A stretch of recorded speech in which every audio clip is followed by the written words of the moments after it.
This is the most Castlevania-ass track I ever heard. Oh, okay, that's not an item. So let the little baby live. Ooh, Maxara. Dragon, you dick!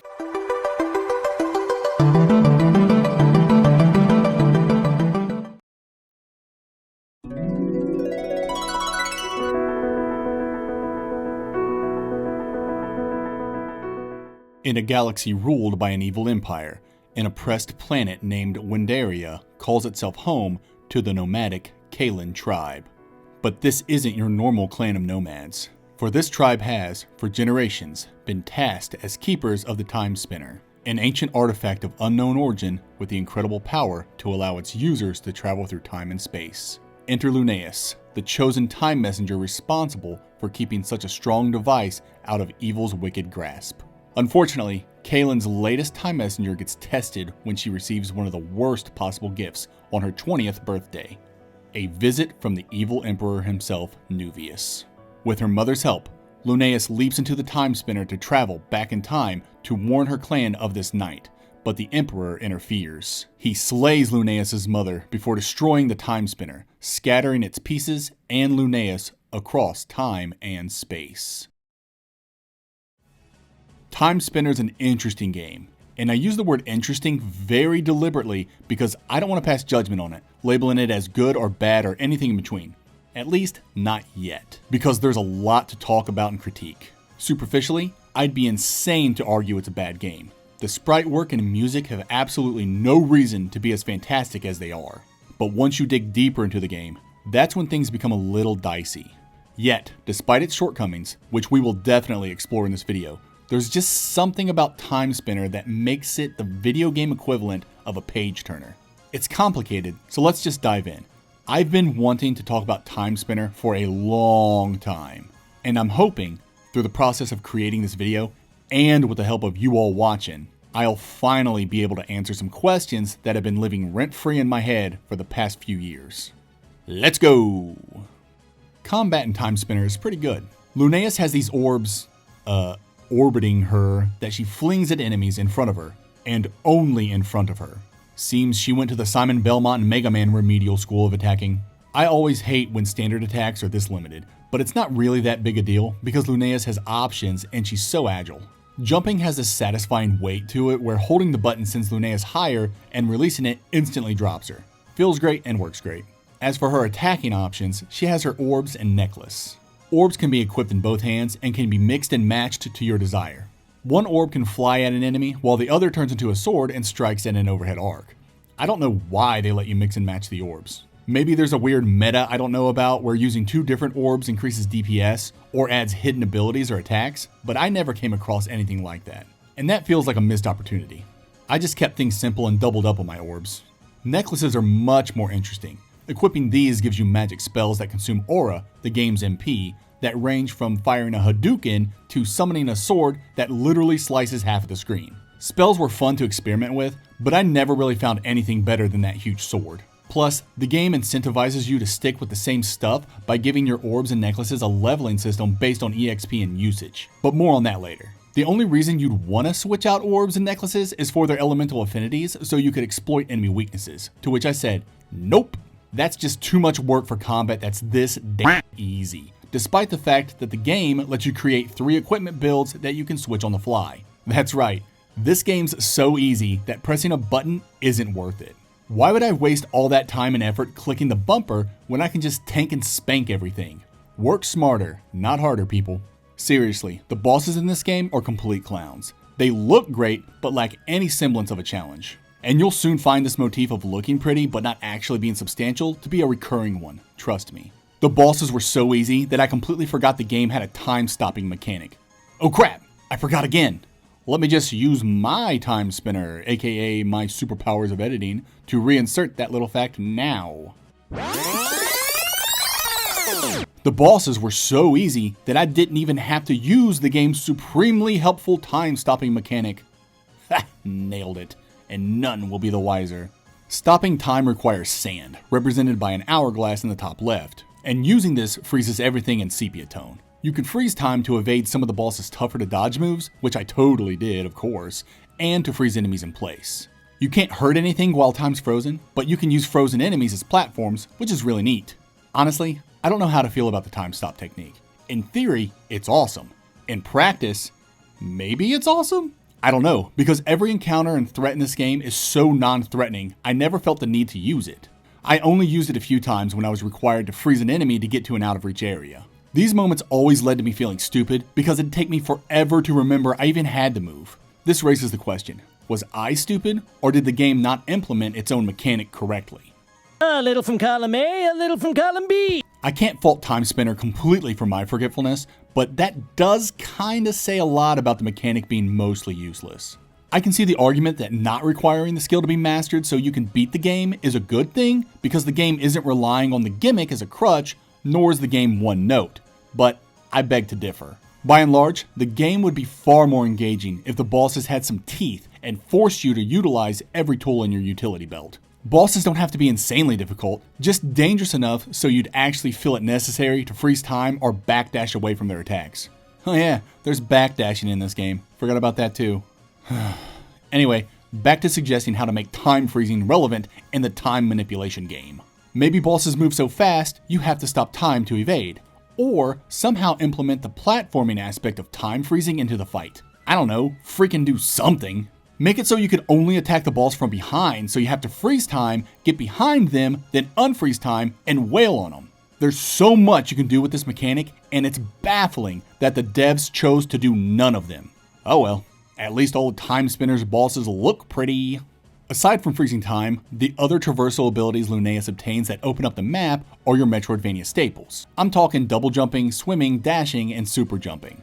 There's not too much to say about these. They pretty much do exactly what they do in every other MV you've used them in. The spinning animation Luneus does when she double jumps looks fun, and I wish the dash was given to us much sooner. The super jump is literally gotten at the end of the game and used for exactly one part, and even using it there is technically optional. On my first playthrough, I beat the game without even getting the super jump. I just used the light wall spell to get to the top of the room. Because what self-respecting Metroidvania vet would look at this situation and not try to sequence break? We're rebels like that. I'm built different. Character progression comes at a rapid pace. Luneus levels up via murder, and each level increases HP and aura. I think I reached to level 15 before I left the Metropolis, the game's second biome. That's about an hour's worth of gameplay. I'm not sure if that's too high of a level or not at this point, but it felt too high. Perhaps I was overleveled, and that's why all the bosses felt like I was being attacked by pool noodles. Who knows? There are other stats beyond HP and aura you can influence, and this is done by the game's gear. Luneus can equip a headpiece, armor, and 2 accessory slots that affect 5 stats: damage, defense, will, fortitude, and luck. Most of these stats are self-explanatory, but I can't for the life of me tell you what the hell will and fortitude do, and I ain't researching shit. If the game feels like it doesn't need to tell me what those do, then they're just not important. There's also a separate orb menu where you equip your orbs as well as necklaces and rings. Having 2 separate menus for your equipment was profoundly confusing at first. Anytime I made a necklace or ring, I'd go to the equipment menu and get frustrated when I couldn't find them in the accessory slot. No, dummy, necklaces and rings aren't in the equipment menu, they're in the orbs menu. What are you, a dummy? Aye, aye, you big dummy. Ah, what a dummy. Yes, I'm in fact a big dummy. The game clearly had a tutorial for this, but I'm still convinced they could have made this interface better. Moving on, as mentioned earlier, the game incentivizes you to stick with the same orb and necklace setup by giving them a leveling system based on usage. The more you use them, the stronger they get. But there's another way to make orbs stronger, and that has to do with the game's sorta hub area, the base camp. Here, you'll find pretty much all the game's NPCs, the quest givers and merchants if you will. We'll talk about quests later. For now, let's focus on the merchants. They mainly sell gear, food, and other consumables, but the alchemist Neleast is where it's at. Neleast, or Nell, levels up your orbs with the rare item called elemental beads. Using these beads is a substitute for repeatedly attacking things with your orb, so it saves you some time. If you hand over items you find called gold necklaces and gold rings, Nell can create the necklaces that give you magic spells and the rings that augment your orbs, respectively. So you gotta make sure to visit Nell anytime you find a new orb during exploration, because each new orb comes with a unique necklace and ring set Nell can craft for you. And I can't think of a better way to transition to exploration. Exploring Timespinner's maps feels pretty great.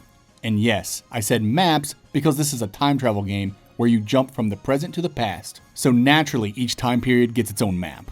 As you'd imagine, these maps are pretty similar, being that they're the same place just 1,000 years apart.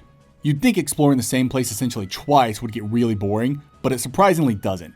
And that's largely thanks to two things. One, the biomes are incredibly small, and two, fast travel.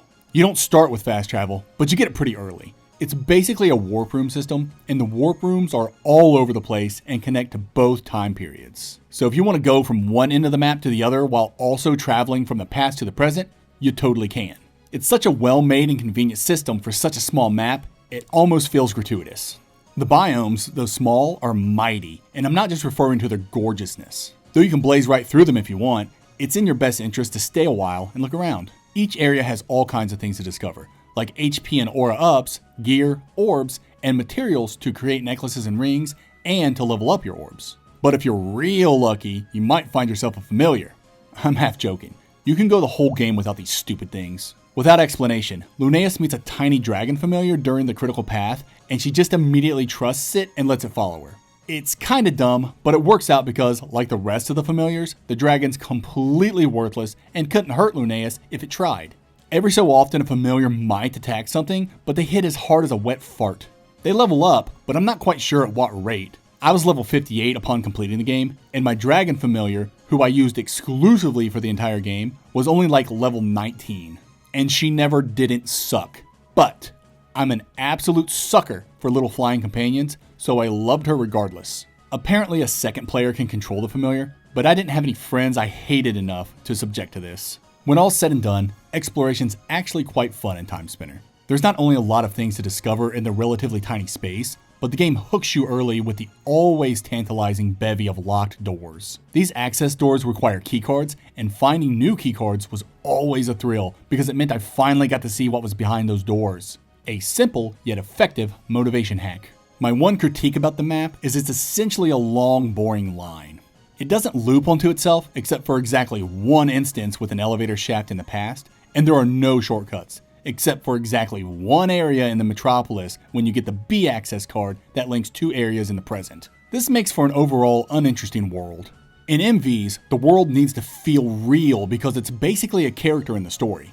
Seeing a world's biomes interconnect and overlap is a part of MV storytelling.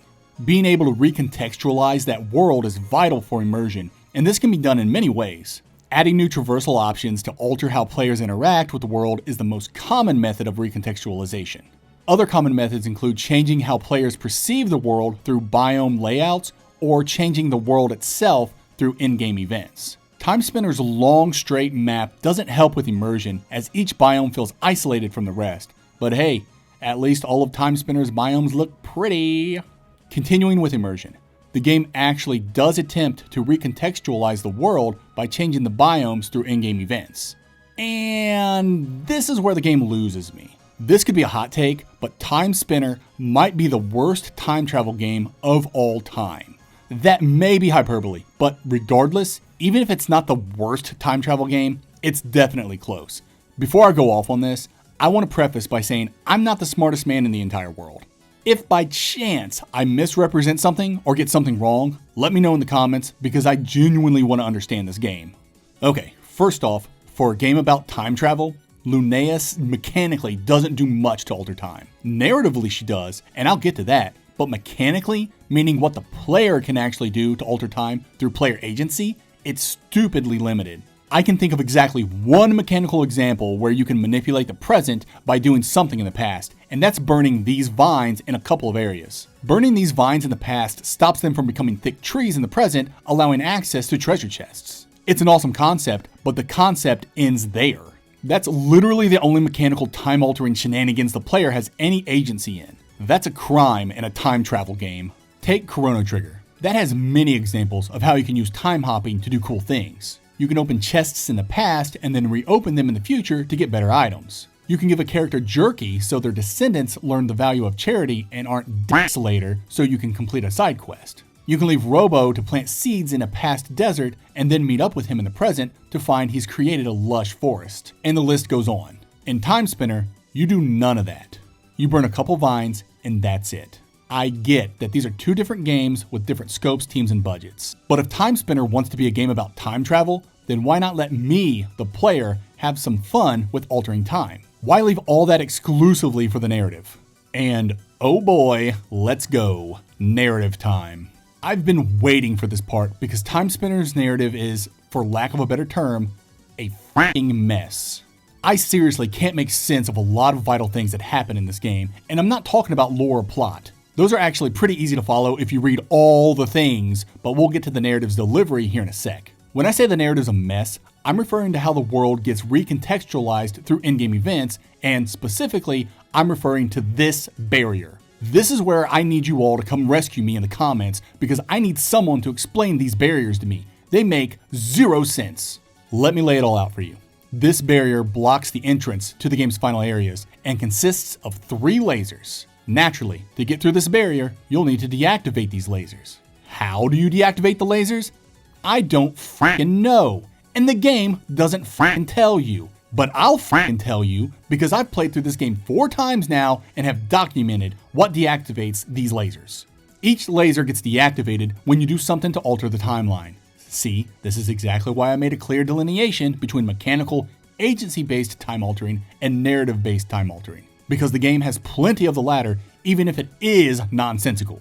But I'm getting ahead of myself. To deactivate the lasers, you must do the following 3 tasks in the past. 1. Defeat the 2 demons the queen summoned. 2. Humble the queen by defeating her and sparing her life so she stops being a dick and ends the war she's waging. And 3. Destroy the portal that links the 2 warring planets. Upon completing any of these tasks, a laser will deactivate. Once all 3 tasks are completed, all the lasers go down, and you can enter the final areas. Hi there, neighbor. I'm gonna pause here to see if you can find any flaws in the game's logic. I know, it's tough to figure it out, but I believe in you. You're 1 in a million. Did you find the issue? Great, I knew you would. So what's the issue? Why the frack would doing any of these tasks deactivate any of the lasers? My God, please tell me. At least one of you watching this has to know something I don't. How does killing a couple of demons in the past shut down just one of the lasers in the present? How? Then I humble the queen and it somehow deactivates another laser? Why? Seriously, somebody help me piece this together because it is actually bugging the shit out of me. It's complete and utter nonsense. I absolutely refuse to believe this game was written by children. Or maybe it was. Some of the dialogue in this game made me want to puke and then die. I described one of the game's interactions with my wife, and even she laughed at how stupid it was. I'm referring to the final confrontation between Lunaeus and Emperor Nuvius. He asks her to call him Emperor, and she says no because of what he did. His response? Whatever. Whatever? Are you freaking kidding me? Whatever? The evil emperor who's killed your mother and slaughtered countless others, feared and respected by so many, has the vocabulary of a TikTok zoomer?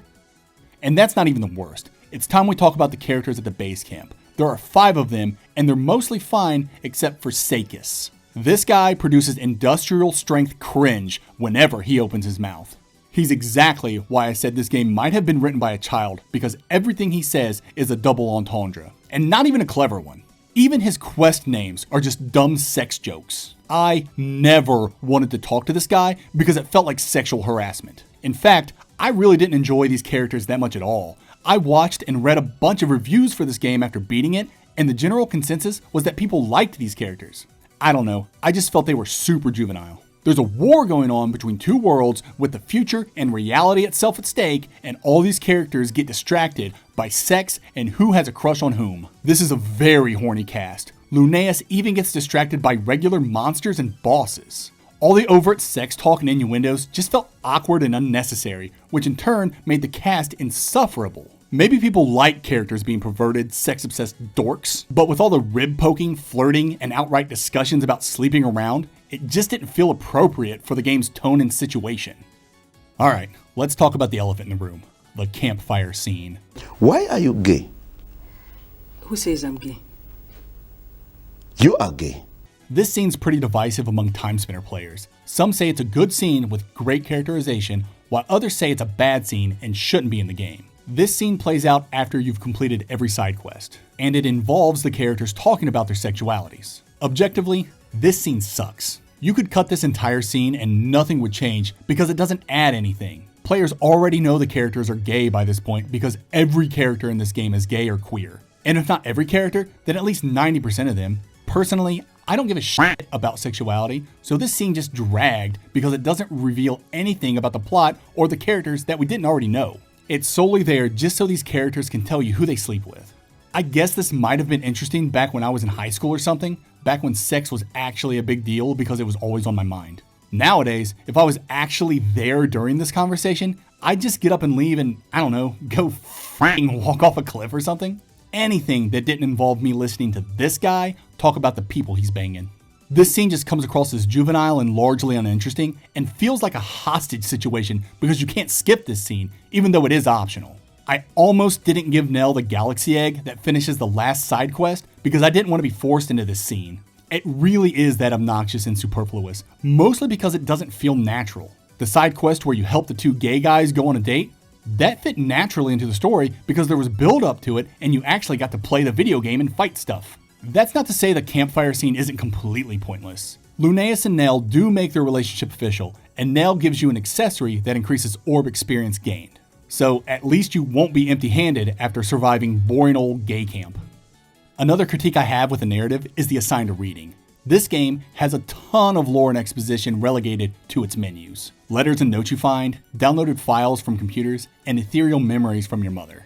Normally, I'm cool with supplemental storytelling, but the proportions are all out of whack here. This is a 6-hour game, and there's gotta be like an hour's worth of supplemental reading if you include the in-game dialogue, making the ratio of gameplay to reading a little too lopsided for my tastes. But even if you're cool with all the reading, you gotta admit that the game doesn't have the strongest introduction to its world building. The game literally throws you into a library within the first 15 minutes of gameplay, and exposition dumps all over your face with the game's history.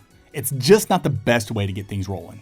And the narrative really doesn't get better by the end. For instance, why does the dragon familiar think Lunaeus is powerful enough to defeat a god? What happened in the game that made it think this? There's no big character-altering event that occurs. Lunaeus never shows any outrageous feat of strength, physical or otherwise, and the dragon's initially skeptical about her abilities. Nothing changes, yet we're supposed to believe Lunaeus has grown throughout this journey? Sure, she's gained levels, and she had a slight character arc around how she prioritizes life, but it's not like she's gone Super Saiyan or anything. I don't know. I guess you could argue the dragon saw Lunaeus defeat quote-unquote powerful enemies and thus became convinced that Lunaeus has gotten stronger, but then we have a classic case of ludonarrative dissonance. The game wants to tell me Lunaeus defeated powerful foes, yet all I did was tank and spank everything. I don't feel like she's ever not been powerful, and I don't understand why the dragon would ever think she wasn't either. Ultimately, the confrontation with the true final boss felt hollow. Not only did I feel like Lunaeus hadn't really done anything to get stronger, but of course I could defeat the powerful god with the old tank and spank. But hey, at least it all looked pretty. While on the topic of the true final boss, let's get into the multiple endings. There are 5 in total. You can see 4 in a single playthrough, one of which being the true ending, but the 5th ending you'll need to do a New Game Plus, which I highly recommend doing. Not because the final ending's great, but because it's super fun to use the dash ability to fly through this game. Getting all the endings is pretty simple and logical, so kudos to Timespinner for its foreshadowing and creative logic. The path to the true ending was done exceptionally well by Metroidvania standards. Without the game's guidance, you'll need to find 3 hidden MacGuffins and then figure out what to do with them. The game gives you a nudge once you start finding the MacGuffins, but it fully expects the player to start this journey on their own. Anytime the true path is rewarded through exploration is a good time, especially if optional bosses are involved. Well done, Timespinner. But I'm not done complaining yet. I didn't know where else to stick this, so I'm just going to say it here. The time stop mechanic's busted. Theoretically, if I stop time, I should be able to walk on water. Lunaeus just falls through the surface, and it looks weird. Touhou Luna Nights got this right, and that game's far less pretentious. And it had more time manipulation mechanics. And an anime waifu in a French maid outfit. Where was I?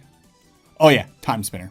Even with all the critiques I've said about Timespinner up to this point, there's still something that bugs me. With all its faults, its juvenile writing, its nonsensical narrative progression, its theoretically broken and underutilized time-stopping mechanic, its lack of challenge, its boring maps, its lopsided expository delivery.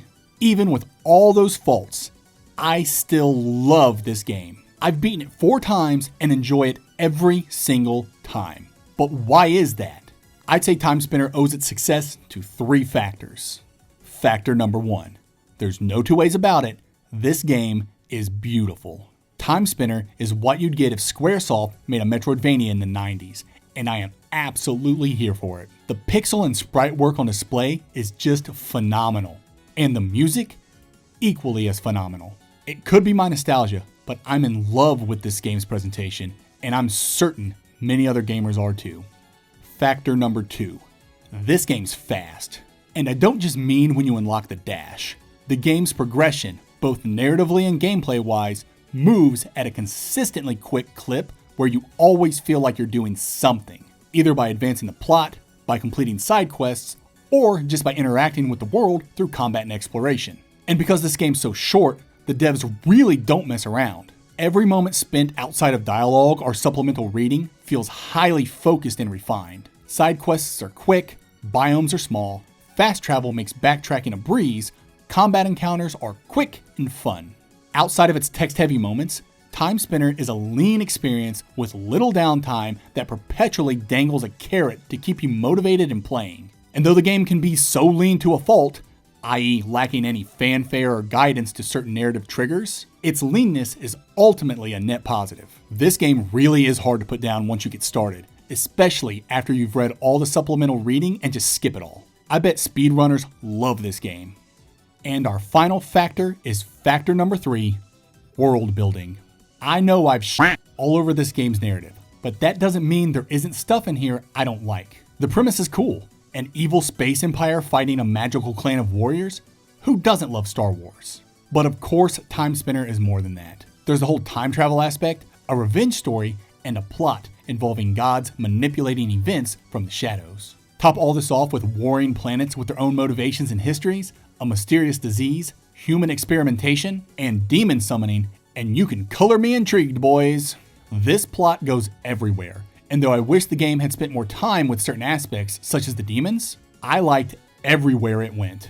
And you gotta appreciate a macro story being told through a micro experience. Meaning we got ourselves some reality-ending stuff going on, but we're gonna tell it through the lives of a few individuals. Honestly, I don't think the game pulled this off very well because they opted to do the narrative faux pas of telling, not showing. For instance, Linnaeus tells Nell that all the altering they're doing in the past is making Latium, the planet they're fighting, weaker in the present, yet we never see this. Unless she's talking about the toxic gas that fills the atmosphere or the laser barriers going down for no logical reason. Neither of those examples really scream Latium's getting weaker. This in turn led to a lot of off-camera events that drastically affected the world that I'd rather have seen. But I'm pretty sure this was a resource limitation rather than an oversight by the devs. All in all, the world of Timespinner is a fascinating one that we just didn't get enough of. Until now.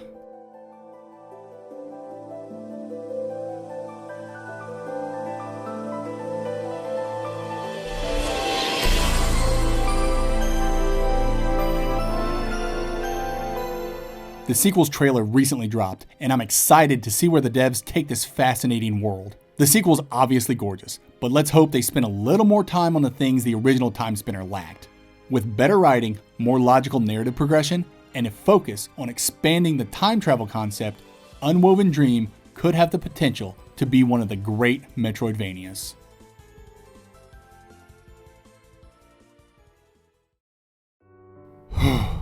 That was a lot. I really felt some kind of way about Timespinner, huh? My criticisms, though vast, aren't unwarranted, but they come from a place of love. I genuinely believe Timespinner is a good Metroidvania, but I also believe it falls short of greatness due to its juvenile writing and odd narrative progression. This is a reminder that I need somebody in the comments to tell me how doing those 3 arbitrary tasks in the past took those lasers down one by one. This is the stupidest and it's rotting my brain, but gosh darn it, the game sure is pretty. And it's fun, and it's hard to put down, and I enjoyed the world it built. But, to put it bluntly, Timespinner doesn't feel like a complete experience. Or, more accurately, it feels less like a full-course meal and more like an appetizer. Like, Timespinner is only the beginning of something greater and more satiating. Let's hope its sequel learns from its missteps and gives us an epic and unforgettable experience. Needless to say, I'm very excited to see where the story goes next. Should you play Timespinner? At only 6 hours, it's tough not to recommend it to vets and newcomers alike. Newcomers will especially like how easy and compact the game is. And with the sequel coming out soon, it's finally time to play it. I'm sorry, everyone. Well done, Timesplitter. What the fuck?